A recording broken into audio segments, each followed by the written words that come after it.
So I actually ended up changing the lighting in my office considering how bad the lighting looked. Really just a collection kind of update little video I decided to do really quick. Do a little update on kind of what I'm going to do with these, how I'm going to do them, and then what I'm going to be keeping from the collection. We're going to do like essentially an update on the GameCube collection at this point. Elmo's Number Journey. I have a bunch of end labels or top labels for the N64 games that I like to use. So I'm gonna grab Elmo's Number Journey end label.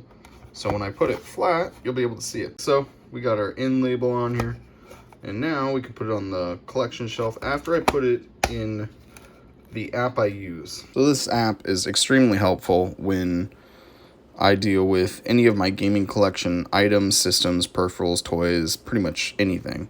So it's called Gameye. So this is my collection right here. You can go title, you can refine it, you can add filters to go through your collection if you're looking for certain things. Price, you can go cheapest to most expensive, but we're going to come in here and hit the plus, go to manual select, and we're going to type in Elmo's Number, Sesame Street, Elmo's Number Journey 64. Now I paid $6 for this game. That's also really cool that you can add how much you paid for, and the game condition is really good. So that is done, and then we can refine it to date added.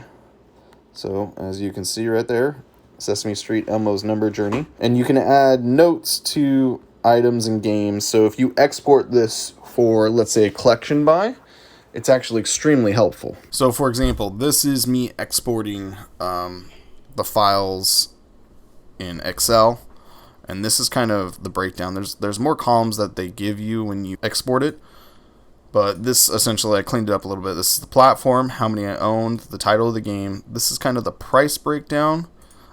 This is right here, like if it's complete, loose, price complete, price new, gives you your breakdown, pretty much the price I paid, and then it gives you item conditions based on the actual physical copy, the box, and the manual.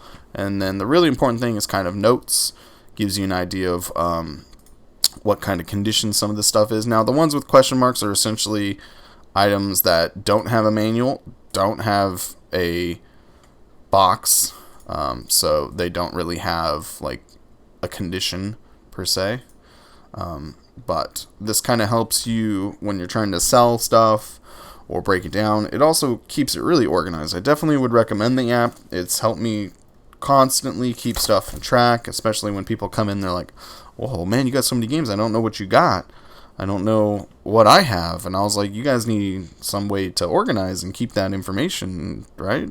Should really get a Gameye. Recommend it.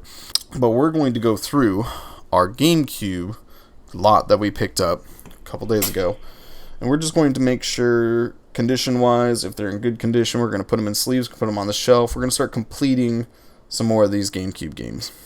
We got that in the system. Now we take this cartridge space. It's almost like I knew I was going to put some stuff here and put the game in.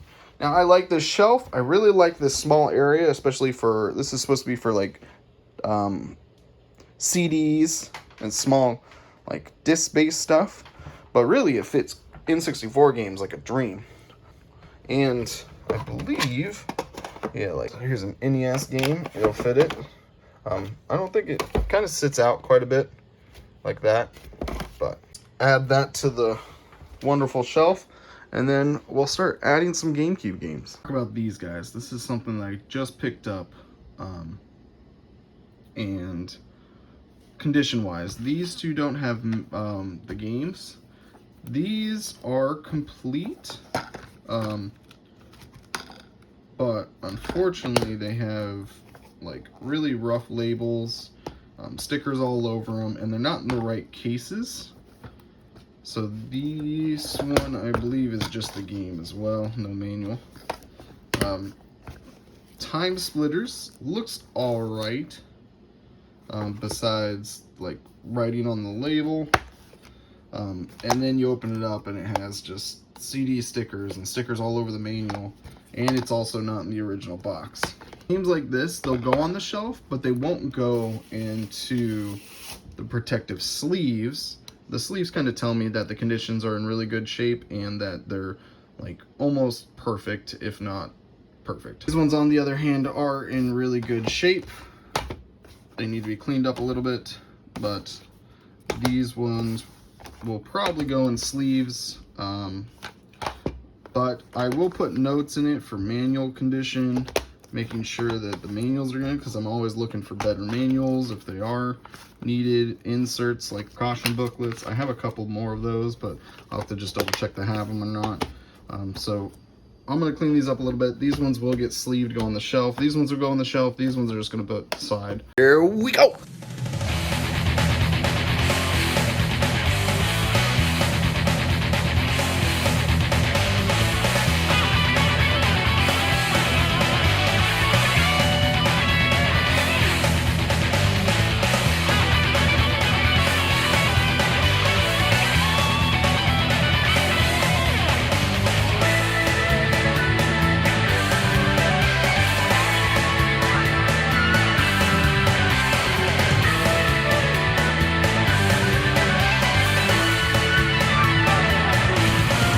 These two are going to have to wait for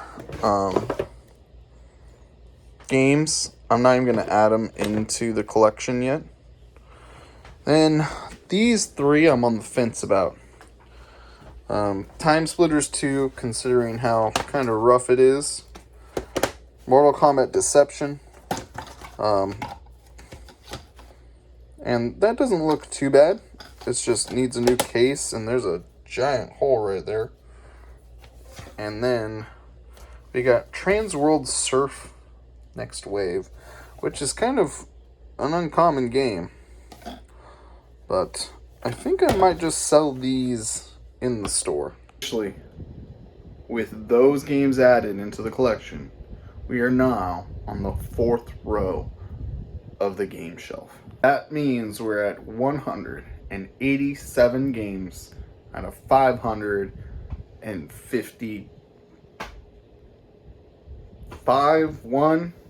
53. Let me know in the comments below what number is right. I was going to use Gameye, and it's amazing, right? This is an old video. They had 529 games in the GameCube collection. We go into filters, Nintendo GameCube games. Now there's 555. SnailToothGaming.com, there's 563. And then, you know, I'm like, who's a good source to tell me how many GameCube games there are? I think I know one. Folks, I have done it. I have completed a full North American Black Label set for the Nintendo GameCube. Welcome to my GameCube collection series, and this is part 1 in GameCube Week. And in part 1, I'm literally going to show you every single North American Black Label game in the collection. So that's going to be 551 officially retail released North American Black Label GameCube games, plus a few extras. Now it's 551. Plus extras. Alright. We'll go with 551. Okay? That's the number. That's the number we're going with. From now on, 551. I'm not changing it again. I'm not. So we're slowly but surely getting to that goal of 551. We're 187 out of 551. Not bad. We're almost halfway. Not too bad. Thanks for watching as always. I'll see you next time. Don't forget to level up.